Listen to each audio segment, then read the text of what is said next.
Hello বন্ধুরা, চলে এসেছি একটা নতুন মিনি ভ্লগ নিয়ে। আর এই ভ্লগে আমি যাচ্ছি বাঁকুড়াতে। অলমোস্ট আমি বাস স্ট্যান্ডে দাঁড়িয়েছিলাম এবং আমার বাস চলে এসছে। তো আমি বাসে করে চেপে চলে যাব বাঁকুড়া।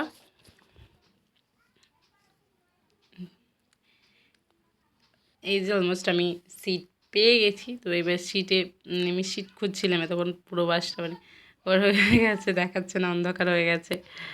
তো যাই হোক, অলমোস্ট আমি সিট পেয়ে গেছি এবং এসে আমি বসে আছি। তো বাসটা এখানে কিছুক্ষণ দাঁড়িয়েছিল, না হলে বাসে যেতে যেতে তো অবশ্যই ভিডিও করতে প্রবলেম হয়। আমার তো প্রচুরই প্রবলেম হয়, আমি তাই ভিডিও করিনি।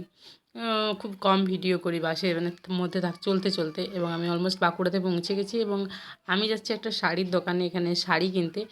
আমার একটা বান্ধবীর বিয়ে ছিল, তাকে আমি ভাবলাম যে কী দেওয়া যায়। তো আমি ভাবলাম চলো একটা বেনারসি দেওয়া যায়, সুন্দর একটা বেনারসি।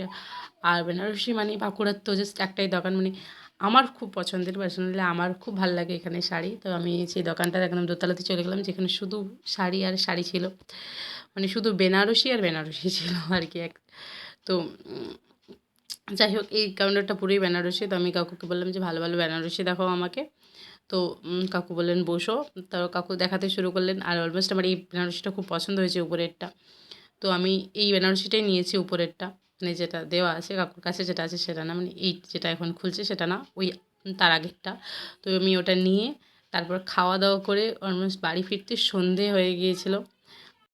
যেহেতু দাদার হাতে ছিল, তো এটা কোনো প্রবলেম হয়নি, সন্ধে হলেও কোনো প্রবলেম হয়নি। আর আমরা স্কুটি সিমলা প্লেট রেখে তারপর বাসে গিয়েছি। আমরা তো বাড়ি ফিরতে আমার অনেকটা রাত হয়ে গেছিলো, তাই আমি ভ্লগটা শেষ করতে পারিনি। তো থ্যাংক ইউ পুরো ভিডিওটা দেখার জন্য। প্লিজ সাবস্ক্রাইব করে দিও চ্যানেলটা।